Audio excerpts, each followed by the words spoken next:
First of all, I'd like to go over the update, which we had edited out for time's sake, and then we'll get into the lecture on church history. Cecily, you need extra room or time, Or are we okay? All right. Says there are two important church activities. Okay, they're asking for our prayers for the Living for Tomorrow and Living Youth Camp. It is important, brethren, because every year they have one or another medical emergencies. I think that was one of my main roles at the camp last year, was running kids to the hospital. Heat exhaustion. I forget what some of the other. They did have a broken leg or something, or thought they had a broken leg, and so forth. So if you could keep Living for Tomorrow and Living Youth Camp in mind, praying for the safety of everybody involved and for the success of the programs, because, again, I think everybody in the church recognizes the fact that as a small church, we have to have a program or I don't know if you always have to have a full formal program. As much as it is, we have to think in terms of developing the next generation.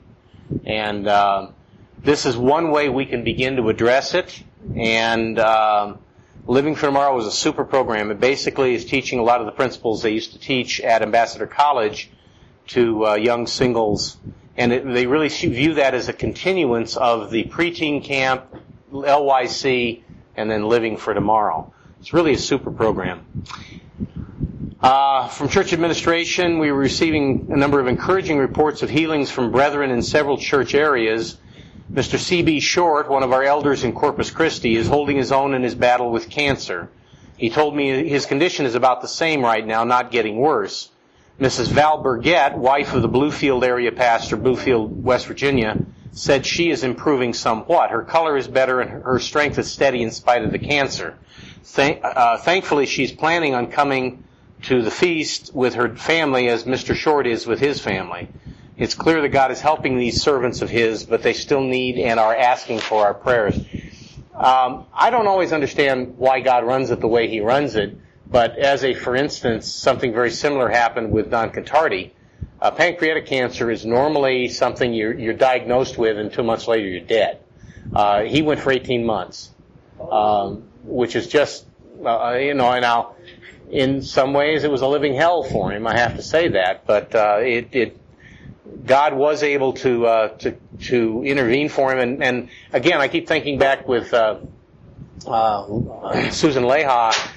God didn't heal Susan the way we ask, but the miracle, I think, was in Lupe's strength throughout the entire thing, and not having his back go out while he was dealing with lifting her and so forth. The fact that she had almost no pain, the fact that she didn't.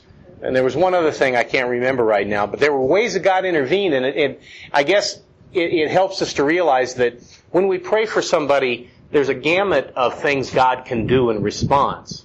Don't think God isn't hearing us or there's something wrong, because there may be areas that He's answering prayers and miraculously intervening that you and I don't even know about. We need to have the faith that God is in charge, He knows what He's doing, and knows what the best thing to do is. Mr. Paul Shumway writes, we have just found out that Gloria Shumway, that's Mrs. Shumway, has a benign brain tumor that has been slowly growing for a number of years. The pressure is now causing dizziness, numbness in her face, headaches, and loss of hearing in one ear. We deeply appreciate the prayers of our wonderful brethren, and pray for Mr. Shumway. He's stepping into a difficult assignment in Florida, and he's going to be under a tremendous amount of stress. So please do, believe me, we in the ministry do appreciate the prayers of the brethren, and Mr. Shumway needs that from a number of different points of view. He's taking over, not only is he taking over the Florida churches, which have had some difficulties in the past, let's just put it that way, but he's also taking over the Caribbean, which one thing you learn, I guess, when an area cannot be closely pastored, it tends to develop a certain set of issues that can be very challenging. I'll just leave it at that, and I could discuss it with you specifically. But on top of that, they just had one of our employed elders leave in Jamaica recently. And so he's got some challenges down there, too. Mr. Shumway needs our prayers. Mr. Sid Hull reports from South Africa, we are thrilled with the way things are working out for God's work and church in South Africa. People on our mailing list now seem to be waking up. Several new prospective members are already attending services. God is really encouraging us now. It seems that we could easily have a 30% increase in attendance at the feast this year over last year. That's interesting. All of us are very busy regarding the work in this country. We are all very excited about recent developments. Just last week, 5 new people, 2 couples, and a single man visited our office for counseling throughout the day. And they have some new members in the area. South Africa is going to be a continuing bleeding wound for the world and for the church. If I were in the church, I'd be trying to get out of there. Basically, the African National Congress is a Marxist organization with some Stalinist tendencies, meaning they're very authoritative and they have their agenda. And to make it all worse, they're very corrupt to boot. So the situation in South Africa, everybody agreed about the evil of apartheid, but there are many blacks who are wishing for the old days. Because, South Africa has one of the highest rates of violent crime in the world. You no longer can trust the police. A lot of times you get burgled, you don't bother calling the police. That's indicative of a third world country that's out of control. And this used to be a second world country. And many of the blacks were better off under apartheid, which is a perverse thing, than they are now under supposed black rule. Because you look at Africa, best thing ever happened to Africa was colonialism. And if they could go back, they would be in better shape, frankly. So many of these countries, you go to the country, and the year they were given their independence is the last day a railroad was built, a road was repaired, a building, some of the major buildings were repaired. Oh yeah. Well, not so much India. India's begun to come out of it. But you go to Jamaica, for instance, the roads, the whole country is crumbling, basically. And you ask the locals, and it all stems back to when they were given their independence. They can't manage their own affairs. It's just sad. And oftentimes the people who lose out the most are the common people, because it turns into a kleptocracy or something like that. Anyway, from the French work, Mr. V.G.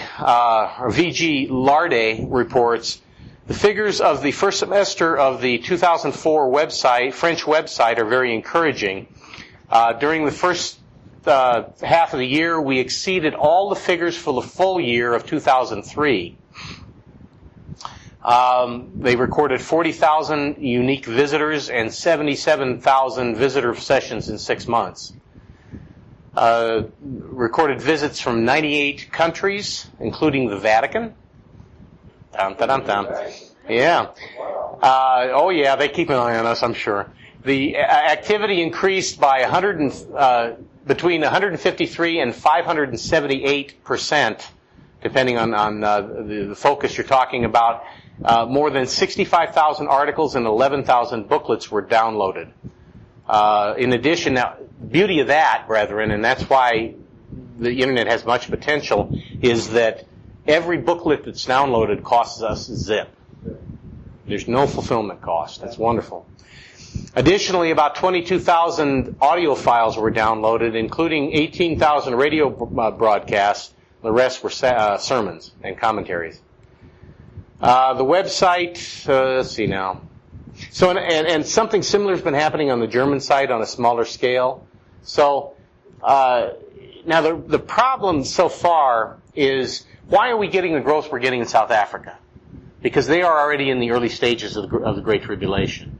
And the whites especially down there know it. And the blacks know it too, who are not engaged in the criminal activity. It's like they wish they had an option to get out. But in many cases, they don't. We really need to pray for our brethren down there, because it's only going to get worse.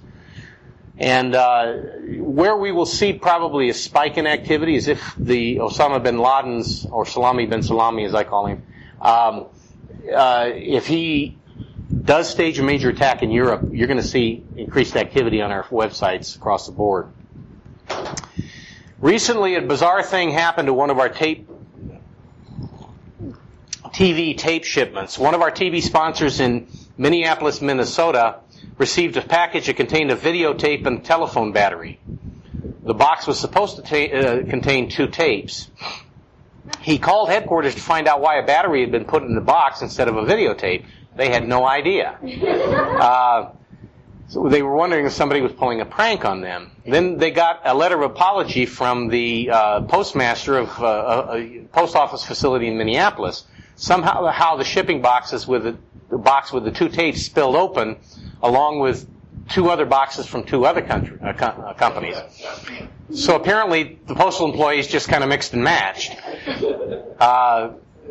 Goes to show how we should not be only praying for the success of the telecast, but even for the process by which the program is distributed, that these kinds of snowfalls don't happen. So it helps you beat your prayer. Yeah, right.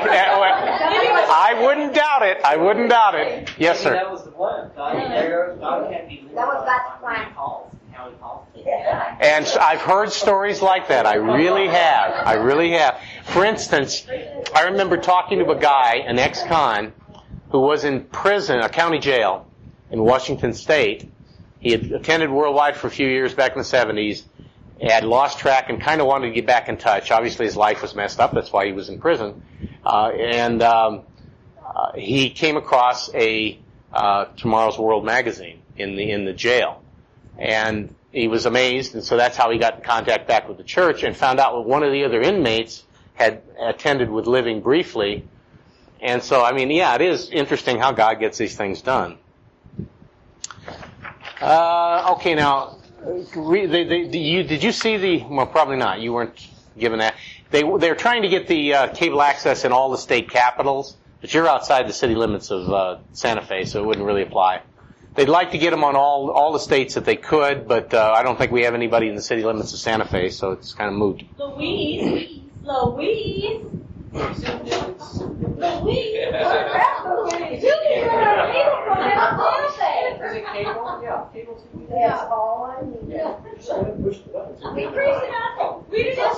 Okay, wait. Stifle yourself, Edith. I'll tell you what. All right, Kevin, if I could give this to you afterwards, you could go over it with her and see if it's something that you guys could do. Well, check on Blue Face so you'll know what it means. Yeah. You know how much work it is before you even think about doing it. I don't think it's that much work, really. You both know how to do it. Okay. We all know that our adversary, Satan the devil, stays very active constantly. His main target is God's church. Revelation 12:10 says, "And I heard a loud voice in heaven saying, Now has come salvation and strength in the kingdom of our God and the power of his Christ, for the accuser of our brethren is cast down, which accused them before our God day and night." Day and night, accusing the brethren. That is Satan's vile mentality. But what about us? Are we falling into his trap and starting to accuse and criticize like he does? And I've kind of seen an increase in that kind of activity, brethren. If so, we are developing his attitude instead of the attitude of our Savior. Here is what Jesus Christ says about our conduct toward one another in 1 Corinthians 12, verses 25 through 26. There should be no schism in the body, but the members should have the same care for one another. And whether one member suffers, all the members suffer with it, or one member is honored, all the members rejoice with it. And in John 13:35, "By this will all men know that you are my disciples, if you have love one toward another," which does involve the keeping of the commandments, but inherently involves outgoing concern for one another. Criticism, judgmentalism, anytime we fall, and we all do, we all fall prey to that from time to time, it does not build up, it does not edify, and it does not show love toward one another. So as we wend our way through these long, hot summer days, perhaps it's now a good time to take a good, long, honest look at what our attitude really is toward one another. Negative and accusing, like Satan's, or positive, forgiving, and loving, like Christ's. Once we do that, will we have the courage and the maturity to change our attitudes toward one another if need be? We had better do so, and we can and we can by God's power and strength. 2 Timothy 1:7, for God has not given us the spirit of fear, but of power and of love and of a sound mind. And that's partly, by the way, they've been having some things coming toward them at headquarters that generated that comment and generated the sermon last Sabbath, which I've not had a chance to hear. Do you have the videotape for me? Don't let me get away with that without that, because I have to watch that. But I suspect that that's kind of one of the big things that Satan is going to be working on, is to divide us through getting us to look not at the beam in our own eye, but at the speck in our brother's eye. When that happens. Now, again, I'm going to have to say this is a minority of people in the church. But believe me, a few people can cause major disruption and major digestive upset, shall we say. I have updated the 7 church eras chart, which I'll be duplicating for everybody and bringing next Sabbath. Cleaned it up a little bit. I'll continue to do that as I'm doing research, and it points to different things. You'll remember we left off last time. We were kind of going through the Pergamus and got into the Thyatira era. Yeah. Thyatira era, as you recall from the chart, runs from about 1100 AD to about 1575 AD. Now again, please keep in mind these dates are approximate. What tended to happen, and it happened repeatedly, there's nothing unique, was you'd have a revival like what happened under Mr. Armstrong. Mr. Armstrong did not discover the truth. He reestablished the truth. The truth is the truth. It's eternal. He reestablished it. The faith once for all delivered to the saints. That's what an apostle does. He reestablished it, and then we had a major growth, enthusiasm, zeal for the work of God, and then we began to do this, didn't we? And that's exactly what happened in worldwide. And generally, it's not unprecedented that we had things happen like what happened with worldwide, in that we had a major decline where people were going off left, right, and center in their own directions, but we had another revival in global in living, primarily, I would say. And generally what's happened throughout church history was that as it began to decline, it could be a fatal decline. Meaning, in other words, by the time the next era started up, this one was essentially dead. And before we get too self-righteous about it or too complacent about it, in the past, most of the time when that happened, it was due to severe persecution and severe trial. Any of you who've ever been in a severe trial, severe health trial, marriage trial, whatever trial you want to name, is everybody okay, or we okay as we are? Anybody needs it on high? Okay, we're okay.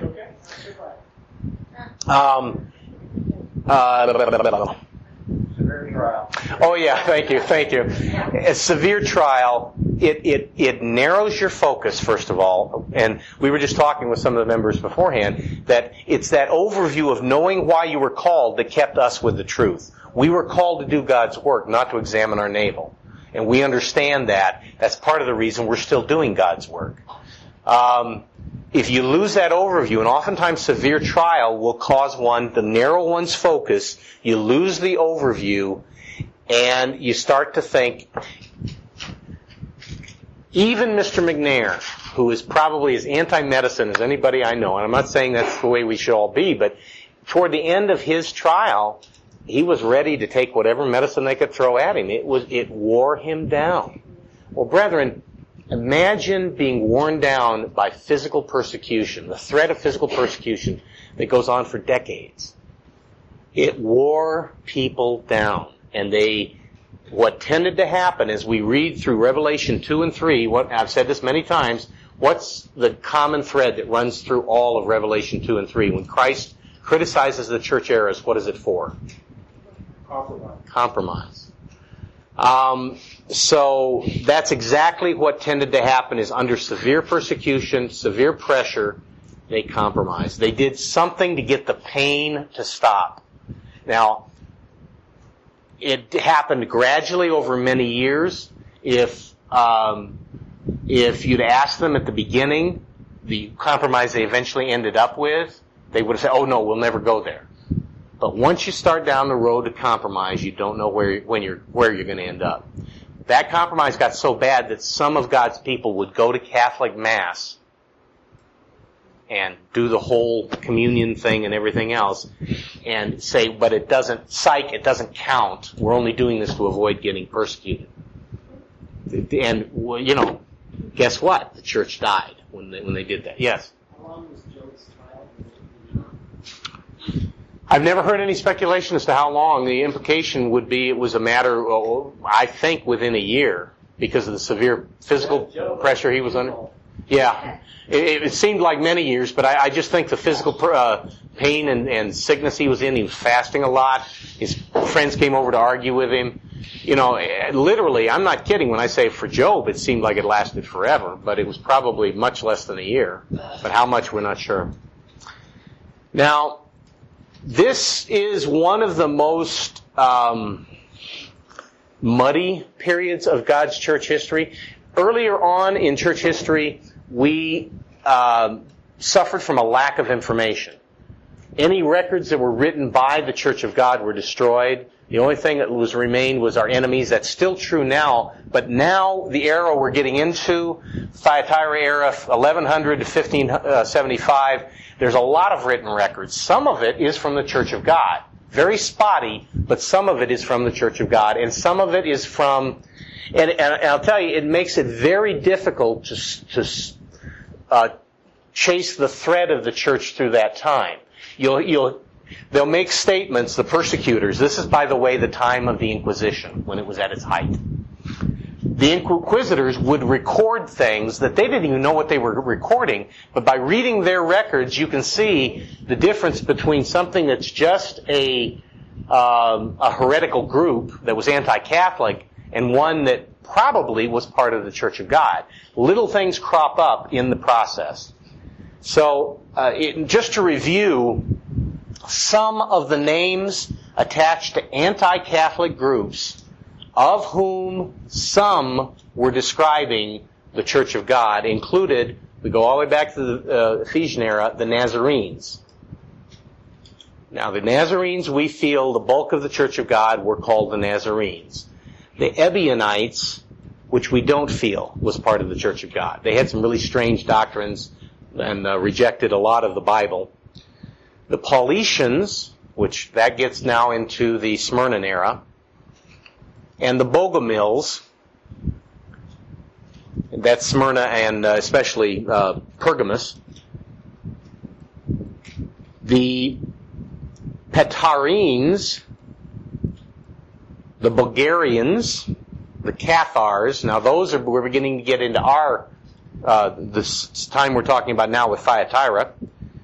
The Albigenses, the Pesagi, I guess it is, the Publicani, the Waldensians, now that's a name we all know, the Petrobrusians, and the Henricians. Now, some of these groups were clearly not the Church of God.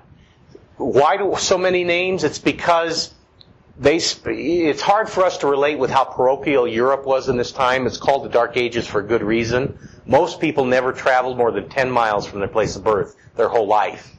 Very localized. So therefore, the same group evangelizing from one city to another preaching the gospel would be given different names in different regions of Europe that they happen to be active in. So, as I say, it makes it very difficult to separate truth from fact. This is the time of the supremacy of the Catholic Church. Yes, it started at 325, the Council of Nicaea, but believe me, it didn't come to the fore where it was entrenched and in power. They had the power of life and death over you, and you had no recourse. So you didn't cross them, was what you didn't do. Now the thing that's amazing about that was within that context, the Church of God still arose, and other anti-Catholic groups arose. And the Pope initially responded to some of these, we'll get into that a little bit later on, and promoted some reforms, but eventually began to see that it was threatening his very church, and that's when they instituted the Inquisition. And they changed their methods dramatically to the extent the Middle Ages were a brutal period of time. Human rights as we think of it didn't exist.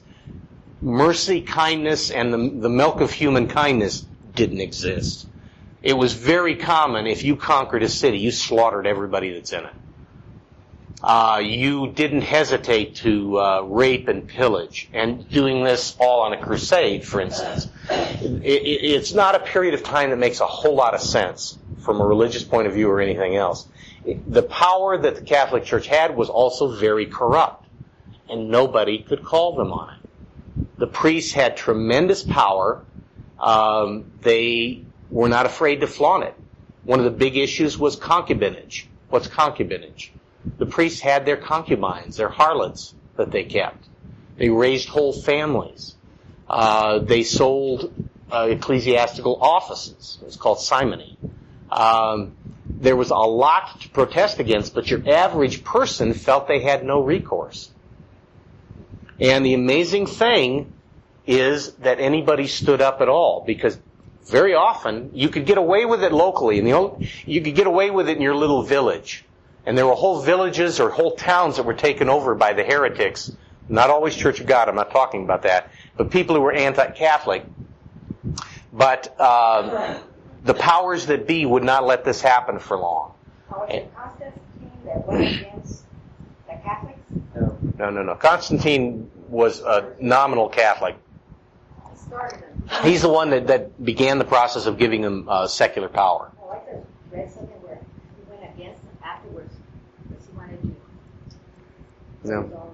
He was only baptized on his deathbed, but no. And this is, again, it's hard for us to understand the mentality of somebody in the Dark Ages too, Middle Ages. If you read accounts, it's astounding where emperors were humiliated by the popes, and they took it. Because they had been raised in a culture where they figured, this man has the power to keep me in hell for eternity. Even the emperor knew that, or felt he knew that. So they would take anything that was dished out to them. This didn't last forever, but this is when it was at its zenith. Now let's take a look at several of these groups. I'm not going to go through all of them, but we're going to start with the Cathars. As far as we can tell, most of the Cathars, in fact, most of the largest groups, with the exception, there are exceptions, but like the Bogomils and the Patatarines,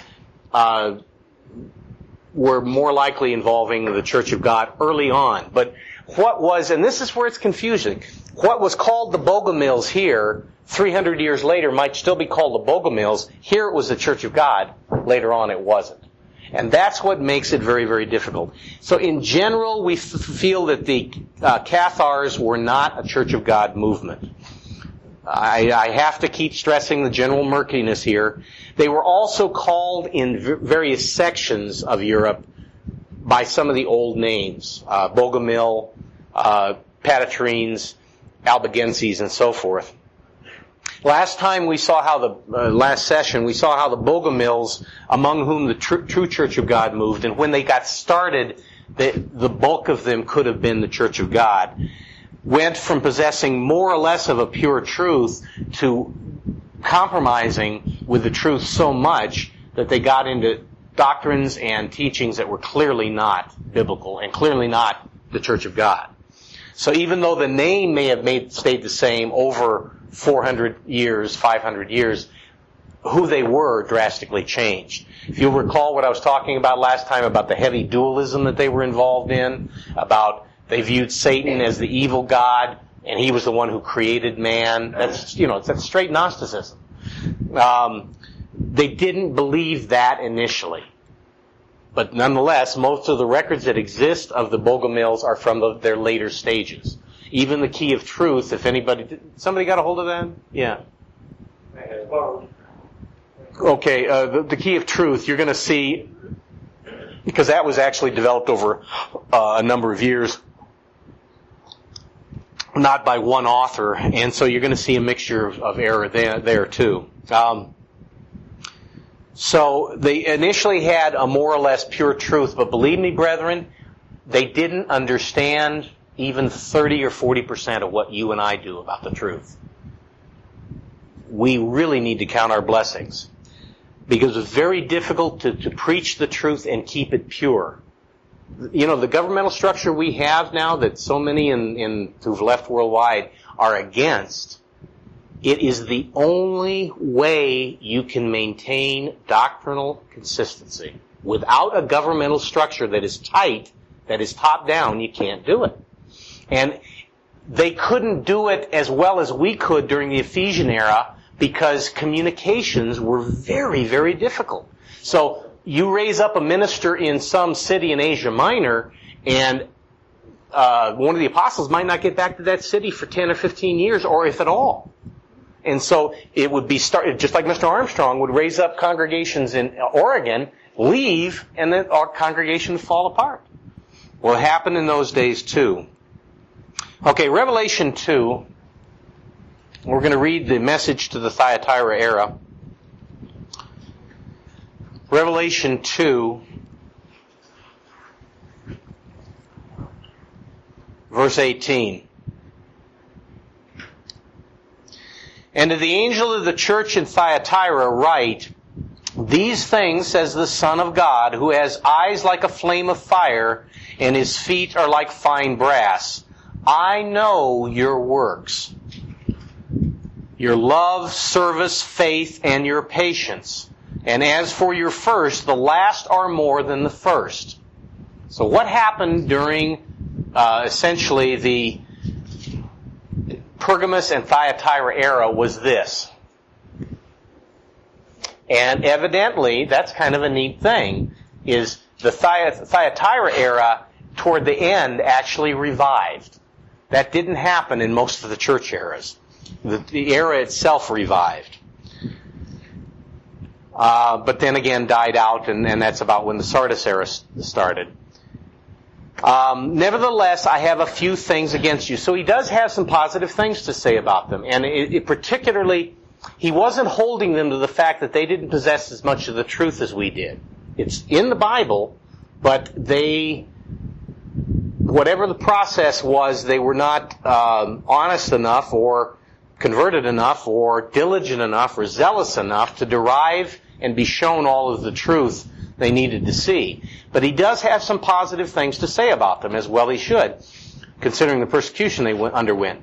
Nevertheless, I have a few things against you, because you allow that woman Jezebel, who calls herself a prophet, to teach and seduce my servants to commit sexual immorality and eat things sacrificed to idols. Now, is he talking about a literal Jezebel and a literal eating sexual immorality and eating things sacrificed? No, he's talking spiritually. They compromised with the great whore church because of the pressure of persecution. I gave her time to repent of her sexual immorality, and she did not repent. Indeed, I will cast her into a sickbed, and those who commit adultery with her into great tribulation. Now, interesting what he's saying here. All of a sudden, he's gone beyond the Middle Ages to saying what he's going to do with the great whore during the great tribulation. So, remember when we were going through the book of Isaiah, the time frame changes that sometimes can give you whiplash. Here again, he's saying, I gave her time to repent of her sexual immorality. She did not repent. Indeed, I will cast her into a sickbed, and those who commit adultery with her into great tribulation. Now, in God's mind, he's doing this all in the context of the same narrative, and yet there's 500 years separating. Well, the time he's giving her space to repent and she's not, and eventually, I am going to deal with it, but it's 500 years later from the church era he's addressing right now. I will kill her children with death, and all the churches will know that I am he who searches the minds and the hearts, and I will give to each of you according to your works. That message of individual responsibility and accountability should ring in our ears because it applies as much to us as it did to the Thyatira era. God will hold us accountable. I've mentioned some of the people who have perhaps gone from one ditch into the other ditch on various issues, whether it's government. They use the fact that they were abused in the past as an excuse to jump from one ditch into the other ditch. And you sit there and you say, they can do that if they want. They don't have to, and they shouldn't. But if they choose to do that, they can. But they will be held accountable for that decision. And God will not accept an excuse. I don't care how bad Mr. Badman Minister was 20 years ago. God's message is get over it. Leaving those things which are behind, I press forward. Forgive and resolve. all those things that we talk about so frequently. Verse 24, now I say to you and to the rest in Thyatira, as many as do not have this doctrine. So what he's saying is that weaving through the Thyatiran era was people who stayed faithful. They may not be represented as strongly in the Key of Truth, which is about 800 AD, so that's more Pergamus anyway. But they may not be represented as fully as we would like, but they did exist. God did keep a remnant faithful throughout the Thyatiran era. Who have not known the depths of Satan, as they say, I will put on you no other burden. Why did he say that? These people, unfortunately, lost a lot of the truth as they were dodging and weaving the persecution that they were under, and God didn't ding them for that. He didn't say, you shouldn't have lost that truth. He was saying, look, I know the pressure you're under. I know the unremitting pressure of something like the Inquisition. Brethren, if you ever do read something on the Inquisition, you cannot imagine how horrible that time was. It's worse than anything short of the Cambodian genocide. Fox's, and I'll tell you, that's not a book for light reading before you go to sleep. If you think you can't, or you've seen or read about the extent of man's inhumanity to man, you haven't seen anything yet. These people thought they justified to themselves that any means necessary to save your soul was justified. And I'll tell you, they're tortures you cannot imagine. And it takes an incredibly sick mind, possibly possessed, to even come up with them. What years was the Inquisition? I think the Inquisition started in about 1200, but I'm not sure how, as far as its active phase, would probably run almost, because I think it ran to about 1600 before it started losing force. Yeah. Well, I read that. And it varied. There were times when it was very powerful, and they would launch a crusade like into the southern part of France, which the Holy Roman Empire was in danger of losing, and they'd wipe out the entire region. And so it's kind of like the church went poof because they couldn't run fast enough. They would stretch them, torture them. Oh. Well, the Jesuits that went, they had a sect of Jesuits that were the fighting Jesuits that they sent into villages, and the phrase "kill them all, let God sort them out" came from that time period because they sent a messenger back. They say the whole village is Catholic, but we know they're not. And the Pope sent them back and said, "Kill them all, let God sort it out," basically. And see, the truth of the matter is that the lucky ones are the ones that died. Because the torture is really, again, it didn't happen, but nonetheless, it happened to tens of thousands, maybe hundreds of thousands of people who weren't just killed, they were tortured prior to dying. Oh, they're killing royalty too? If royalty was no defense in those days, depending on, again, that ebbed and flowed. If you were in a region that the Pope didn't have enough political strength, you might be able to resist longer. But for instance, at the height, like the Waldensians, this gets a little bit later, but the Waldensians started out probably as mostly a Church of God movement, but moved into and became where they had their own armies. They had whole sections of countries that they ruled, and they were able to resist for a long time, but eventually enough crusades come against you and they were wiped out too. Although the Waldensians have turned into a Protestant church today. I will put on you no other burden. That really says a lot. Jesus Christ is respecting the pressure they were under, which is, again, you and I need to really thank thank God with all of our hearts. That isn't what He requires of the Philadelphian era. Now, again, we have a choice. We can be Philadelphian or we can be Laodicean. Laodicea will have the same choice. We're the only era that was given a choice to opt out of physical persecution on a grand scale. It doesn't mean some of us, we may have some martyrs in this era, but basically God has promised us protection. But, and I think the reason He did that is that it's only the zealous who will receive it. And the rest of them will choose to be in the same category as everybody else, to compromise, to let down, to become lukewarm. But hold fast what you have till I come. He who overcomes and keeps my works to the end, to him I will give power over the nations. He shall rule them with the rod of iron. They shall be dashed in pieces like a potter's vessel, as I have also received from my Father, and I will give him the morning star. He who has an ear, let him hear what the Spirit says to the churches. And brethren, the reason that phrase is repeated and other places in the Bible is that is strictly choice driven. We have to choose to have an ear to hear. And we reflect it by what we choose to do with what we're given. Okay, now we're at the beginning of the Thyatiran era, roughly. From Heresy, Crusade, and Inquisition in South France by Walter Wakefield, we read, between 1140 and 1160, a new dualist heresy spread from northern Europe, where it appeared in cities such as Cologne and Liege downward. It probably penetrated into France around 1150. The name Cathars was first applied to these heretics in the north around 1160. As they spread, they acquired other names. Publicans was a name that they were termed as in the north. In Italy, they were called Patatrines. In the connection with the Balkan sects, meaning the evangelism of the Bogomils as they spread through Europe, the Bogomils were a Bulgarian group, originally where they came from. The connection with the Balkan sects, which is what the Church of God came out of, that region, gave rise to the name Bulgars, or Bogjes in French. Opponents also revived ancient sect names, Arians, Manichaeans, and Marcionites, to apply to them. So these are all terms that are being applied by their opponents to them.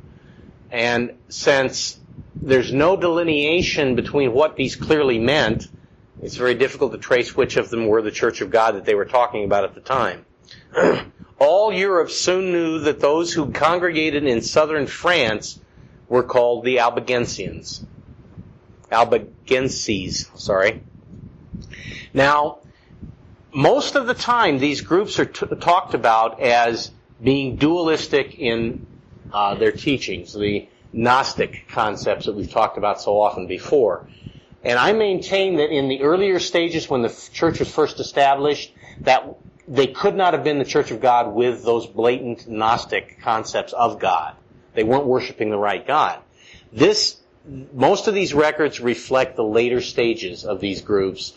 And earlier on, just not as much was written about them, because what tended to happen is earlier on, when things were purer, they weren't receiving as intense a persecution, because the Catholic Church was dealing with a lot of things at this time. They were dealing with issues of power struggles. Popes were waging their own wars.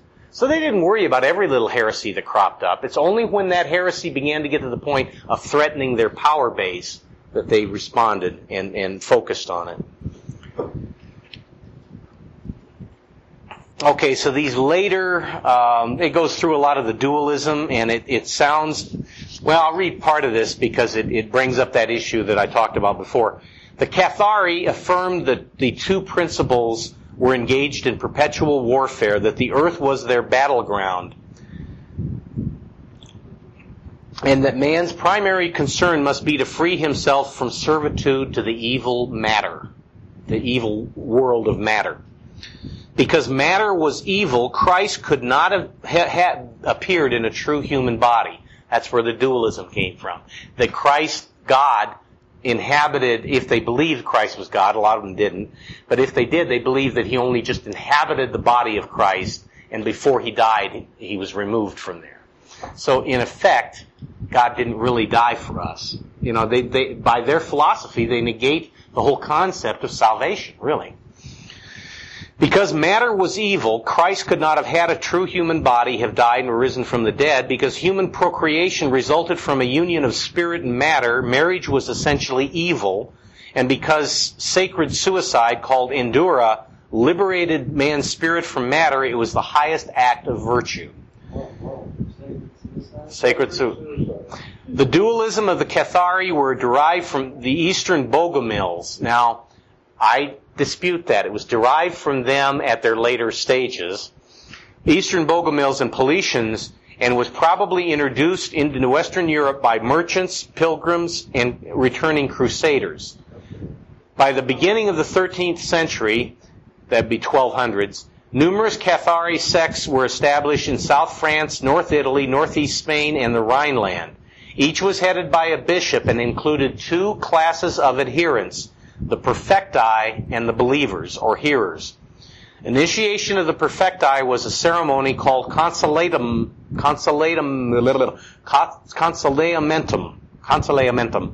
consisting of the laying on of hands and the book of the Gospels upon the head of the recipient. Thereafter, one so initiated was obliged to live a life of poverty, continence, asceticism, and preaching. Continence would mean basically they were celibate. Believers' only obligations were to tender reverence to the perfecti, to support them, to attend their sermons, to refrain from oaths and military service, and to receive the consolamentum before death. Beyond this, there was no fixed moral code, and usually they lived accordingly. So it says that their final eradication was accomplished by vigorous activity of the Inquisition and the Albigensian Crusade. By the opening of the 15th century, that would be 1400s, all traces of Catharism had almost completely disappeared. Now, do you read, or does anything ring on your ears there in what they said? Most of that is really, obviously not Church of God, right? They did mention one thing, though, that is characteristic of the Church of God throughout history. Laying on of hands. Huh? Laying on of hands. Well, laying on of hands, actually, that's That would be training. military service. The Church of God has always been pacifist, if you want to call it that way, in that we do not take up arms. And yet, this is the era when, under sufficient pressure, a certain element would say that the solution is to defend ourselves, and they would raise up armies and fight wars with everything else. So it's like the Church of God, okay, so let's trace it back. We go back to Asia Minor, Polycrates in the Ephesian era. Moving from there, the Paulicians and the Nazarenes moving into being pushed out, actually, up into Georgia, Azerbaijan, around the Black Sea, over into the Balkans, where they acquired the name Bogomils, and several other things that come to mind. Let me turn back to our first page where we were talking about some of those. Paulicians, Bogomils, and then as they moved into Europe, they were spreading the truth. And yet, everywhere they planted it, it tended, for the same reason that we talked about with Mr. Armstrong, same reason with the apostles, everywhere they planted it, they would move on, these people that were doing the primary preaching, and they would begin to fall apart in any area that they were. They begin to absorb false doctrine. And then by the time the Catholic Church moved in to eradicate them and wrote about them, we were talking about a group that had degenerated from the truth that had been delivered to them. So this happened time and time and time and time again. So I don't want to belabor that. Most of this talks about their dualism and so forth. They're talking about something that is not the Church of God. Mr. Gilchrist, do you think that it's possible because of pressure, societal pressure, and the position that some of those reports about their beliefs or their faiths could have been, false confessions? Entirely possible. Entirely possible. In that they've even proven in recent times, this debate over torture as a. I mean, if somebody knows where an atom bomb is placed, is torture a valid way to get it out of them? For a specific thing like that, it might actually work. But they've actually found that torture is not a very effective interrogation technique because people tell you what you want to hear. Well, And also at that time, nowadays, in certain regimes, you can be tortured and live. Whereas at that time, they believed that death, you were accepted. So you're going to die. yeah, they didn't really. If you recanted, oftentimes they kill you anyway because that's not the point. Well, they're just after the recantation. In the Encyclopedia 11th edition says in the East, these groups were we've gone through that. Okay, so the Cathars, by and large, Cathari, by and large, were not the true Church of God. They were an expression of what might have been in their seed the truth, but they were the expression of the truth as after it had been totally, basically watered down and rejected. And they absorbed they resisted the Catholic Church, but they absorbed enough Gnosticism that is just, essentially 6 of one, half dozen of another as far as the truth goes. Isn't that what's happening now with worldwide? 6 of one, half dozen of another, yeah, that's true. The Albigenses, 1100 to about 1200 AD, these were primarily very anti-Catholic people, but again, they were primarily not God's church. From McClintock and Strong's Biblical Encyclopedia. By the way, anytime I say that about the Cathari or the Albigenses, it's not 100%. Some of the times when that label was used, the group they were talking about was the Church of God, but by and large, the bulk of them were not. Anyway, from McClintock's and Strong's Biblical Encyclopedia, what these bodies held in common and what made them equally the prey of the Inquisitor was their unwavering belief in the corruption of the medieval church. So that's, I guess, what makes this a little bit more difficult. If the Church of God had been the only one resisting the Catholic Church, then they'd been easy to identify throughout history. Truth was, you didn't have to be a rocket scientist, and you didn't have to be a converted member of the Church of God to see the absolute corruption, hypocrisy, and evil that was the Roman Catholic organization, the Church, and the government at that time as well. Was their unwavering belief in the corruption of the medieval church, especially as governed by the Roman pontiffs. By some writers, their origin is traced to the Paulicians or the Bogomils. So again, like the Cathari, they may have started out with the Church of God, but through compromise, through persecution, they eventually wandered off on their own. By some writers, their origin is traced to the Paulicians or the Bogomils, who, having been driven from Bulgaria and Thrace, either to escape persecution or other times from motives of zeal to extend their doctrines, to preach the gospel, settled in various parts of Europe. They acquired different names in different countries, as in Italy, where they migrated, they were called the Patatarini and the Cathari, and in France, the Albigenses. So by and large, these were the larger heretical groups, by the way, and that's almost one of the signs that it isn't the Church of God. When they got big, they got big through compromise, generally.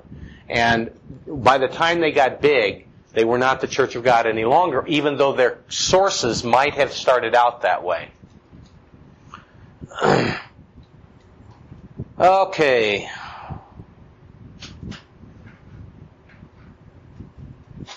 So we weren't the only ones out there. The Church of God was not the only ones out there talking about how evil the Catholic Church was.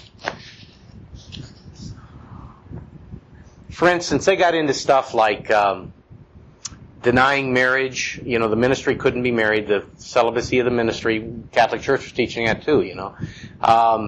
Everybody before you died had to become a perfecti through this consolamento or whatever. That they sometimes fasted to the death. This ritual, or what do they call it, virtuous suicide or whatever it was, or sacred suicide. Now, how often do you think that really happened? Why did the hermit monk die out of the Catholic Church? That's a hard sell. Yeah, they all died out, and you know you can't replenish. Why did the Shakers die out? You know, you teach celibacy. It's not a great way to further your group, and it was not a popular thing to sell to people. Here, come join our church, and we'll teach you how you can fast to death. Okay, right? You know, so, but it's bizarre some of the things these people got into, and it's almost you get back down to, brethren. You think the varieties of 318 different groups today are anything compared to the past? Every little town, you know, if the truth was established, there might be a few who stayed with it, but generally most of them left it. They compromised. That's the message, actually, to the churches in Revelation in many ways. From the Pilgrim Church by Broadbent, we read, from the name Albigenses does not appear until after the council held at Lombers near Albi in the middle of the 12th century, to be 1150.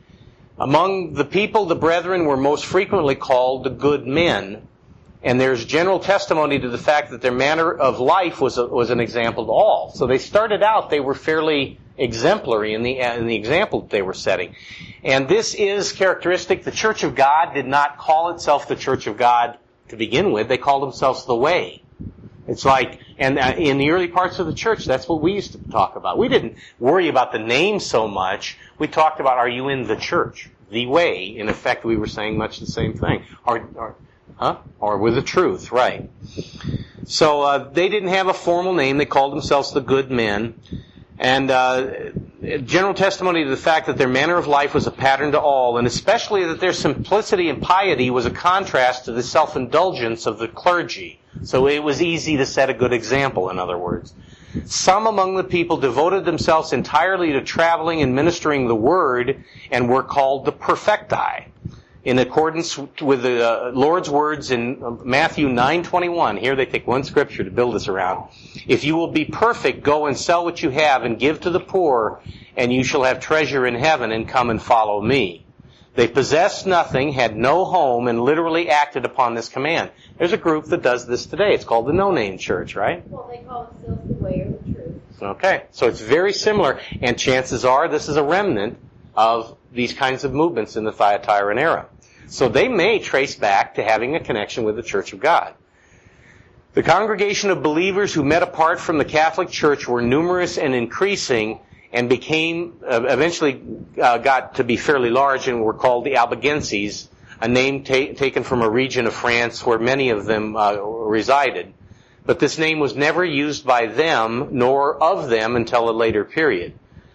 They had intimate connections with the brethren, including what started to become the poor men of Lyon. How do you spell? Lyon. The poor men of Lyon. What is that? That's the first ministry of the Waldensians. So they traced themselves, these Albigenses traced themselves back to the Paulicians. So the fact that you can trace yourself back to a true Church of God movement doesn't mean that you stayed faithful to the truth that was delivered. Gibbon, from the Encyclopedia of Religion and Ethics, it says that Edward Gibbon, who wrote The Decline and Fall of the Roman Empire, has a lot of good information on church history in there, by the way. You got to pick through it to find it. But Gibbon argued that the persons called Albigenses in the south of France were Paulician immigrants. So in other words, it's just a testimony to the fact that the Paulicians did their job they were supposed to in preaching the gospel, and remnants of their preaching remained in many areas. Some stayed with the truth, most did not.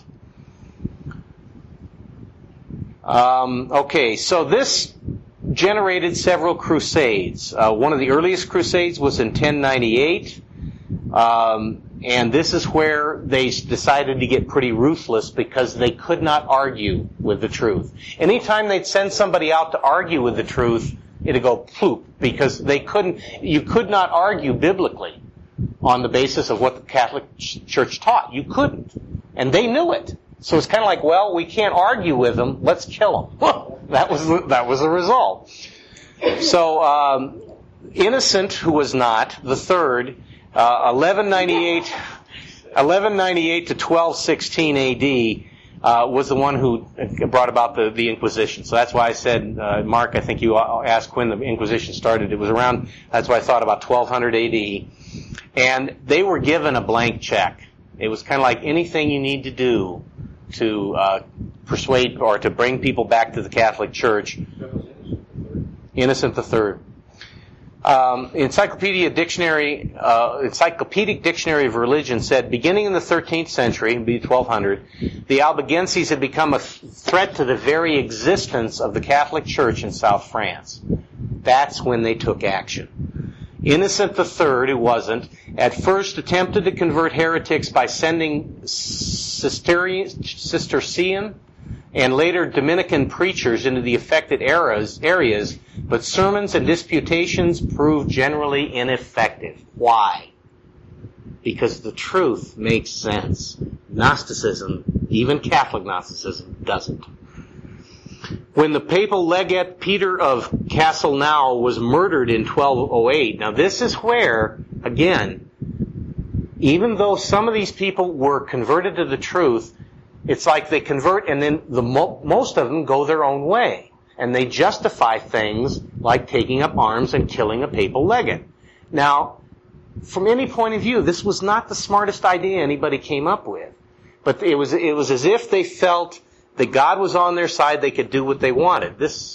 Whoever did this was not a part of the Church of God. When the papal legate Peter of Castelnau was murdered in 1208, the Pope decided, no more Mr. Nice Guy, then that the use of force was justified, and launched a crusade against the recalcitrant Albigenses.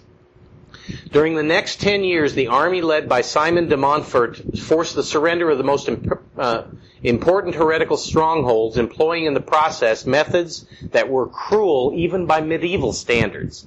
Now that is saying something. Believe me. As I say, the milk of human kindness didn't flow very much in those days. So they employing in the process methods that were cruel even by medieval standards. Fightings continued until 1229, but the purpose had become political instead of religious. Once derived of baronial protection, the Albigenses found it necessary to flee or go underground. Their final eradication was accomplished by the Inquisition established by Gregory IX in 1233. By the end of the 14th century, would have been the end of 1300, so like 1399, by the end of the 14th century, their power was completely broken. Now, God's people flee into the wilderness, and this is when then we begin to hear about a movement led by Peter Waldo, who was one of the founding, we'll call the Waldensians. Again, from the Encyclopedia of Religion and Ethics, we read, in 1214, Innocent, who wasn't, rescinded the prohibition. I can't say his name without saying that. I'm sorry. No, it's not in the book. Emphasis mine throughout. Guilty of her, right? Yeah. Yes. Rescinded the prohibition to preach the crusade, and in the course of the year, 100,000 pilgrims, quote unquote, poured into this region of France. Their first military achievement was the capture of another thing. On occasion, we find the first reference to the Waldensians, 7 of whom were burnt with great joy as incorrigible in the attestation of their errors. So this is an interesting account. McClintock and Strong, Biblical Encyclopedia, says, with the exception of the charge of rejecting marriage, which, again, was characteristic of some of the Bogomils and Cathari and Albigenses, with the exception of that, no allegation is made against the morals of the people they were persecuting. They could not Even these people who were not part of the Church of God at least went back to the Bible for their moral standards, and they couldn't be criticized for their morals. So no allegation is made against their morals by the better class of Roman writers. Their constancy in suffering excited the wondering of their opponents. Tell me, holy something or other, because he wasn't holy, that, says Evernus to St. Bernard, relating to the martyrdom of these heretics, how is this? They entered to the stake and bore the torment of the fire, not only with patience, but also with joy and gladness. I wish your explanation how these members of the devil could persist in their heresy with a courage and constancy scarcely to be found in the most religious of the faith of Christ. St. Bernardi didn't have an answer. And again, those who most willingly accepted their martyrdom were probably the Church of God, because you have to have help to go through something like that. And very often, you remember the accounts I gave you last time where the guy who was led to burn these guys at the stake was so impressed by their example when they were martyred. One was called Simon, who took over from, I forget the name of the other guy. But he burned the guy at the stake and was so impressed by it, he became converted. He became the leader of the revived group. So it does have a strong testimony to people. They were the Pagassini, so this would be moving into France, Italy, northern Italy. They were characterized as having a mixture of Judaism and Christianity. Sounds accurate, doesn't it? Understood that the Old Testament was in full application as God's Word, with the exception of the sacrifices and rituals. They were condemned in 1184 as heretics. They were, from the Encyclopedia of Religious Knowledge by Brown, article on the Pagassini, they were called a denomination that arose in the 12th century called the circumcised. Mosheim says, the meaning of the term Pagassinian is unknown, but they were known to be a remnant of the Nazarenes. See, we still, from the remnants, we're hearing, now what they became may not have been what they should have been, but their start came from the true Church of God. And they are known to, or they seem to have been a remnant of the Nazarenes and have the distinguishing tenets, the observance of the Old Testament and everything except the offering of sacrifices and rituals was obligatory upon all Christians. Sounds right, doesn't it? And that Christ was, apparently some of them had the idea that Christ was a created being and not, they had some mixture of error as well. They tended to be located, so their center of their activity was the city of Milan in France. They were most outspoken against simony, which is, again, the selling of church offices, which is very common. And they refused the rituals and the sacraments of the Catholic Church. Why do they note that? Because that was one of the big compromises that they took. To avoid persecution, you went ahead and you pretended to be a Catholic, is what it came down to. So when you're going down like this, where did Mr. Armstrong come to this? About 400, 700 years later. But I mean, didn't he say it started back east? There's a remnant, the church. We'll get to that. That's the Sardis era, though. That's the Sardis. In fact, that's a neat, just to jump ahead, if you ever do get the chance, and these are very difficult to find a sermon by Stephen Mumford, which are recorded. He's got books out there of his sermons. Many of them could be given in the church today. They're that solid. So, I'm not going to belabor this, but, I guess we're at the end anyway, so. It's interesting to read about these Patatrines. And again, understand, we're talking about different groups. Like in France, they may be called one thing. In Italy, they may be called Patatrines. In Bulgaria, they would be called one thing. We're essentially talking about things that stemmed from the same root. And that's what the reason we're going through this. In their largest form, as the Cathari, as the Albigenses, even as the Waldensians as they came later, they became not the Church of God because they raised up armies. They took things into their own hands. They accepted Gnostic philosophies. But as you read and read and read about them, they will be, in their earliest stages, generally saying we came from the Nazarenes, we came from the Paulicians, and we taught, like I say, about the fact that the Old Testament was in full force. They kept all the holy days and Sabbath, etc. Is there any way of saying that the original hands-on blessings were ever passed? They're unbroken through the ages? I suspect that that's the case, but the only way we're ever going to prove that is in the kingdom when Christ shows us the thread, because it's impossible to trace it through. It would be neat if every era of the church had their own written record. I mean, do we have a complete history of the Philadelphian era even? We really don't. We have bits and pieces of Mr. Armstrong's autobiography, but there's a lot more that isn't said than is said even with that. And Mr. Armstrong's autobiography ends with second volume ends with 1964 or something like that. So the bulk of what you and I experienced of the Philadelphian era, there's no real history written down of it. It'd be nice if Mr. Meredith would write it, but... Well, could there be others like us out there that we're doing that are not in the church? They would have to be, well, what's the standard? They would have to be keeping the Sabbath and the holy days, and they'd have to be preaching the true gospel. Do you see that anywhere? I mean, that's something you can't hide. The true gospel sticks out like a sore thumb. What about the Ukrainians? Well, the Ukrainians are remnants. I think, okay, the question was asked about the Ukrainians that Victor Kubik and others have been in contact with. Those are remnants of the Sardis era, because the Sardis era did do a fair amount of evangelism or preaching of the gospel in its best time. They sent missionaries into South America, Philippines, and Ukraine. There were so the question is, how much can you drift until you become not the Church of God? There's certain basics like the Sabbath, and the holy days are not absolute, because there were times as the church, but it was indicative of a church that was dying, church era that was dying, when they lost that. It wasn't a healthy church when they weren't keeping the holy days. So, if the Ukrainians, I suspect what Christ said about the Sardis church, there are some few that have not soiled their garments. That could be referring to the past more than now.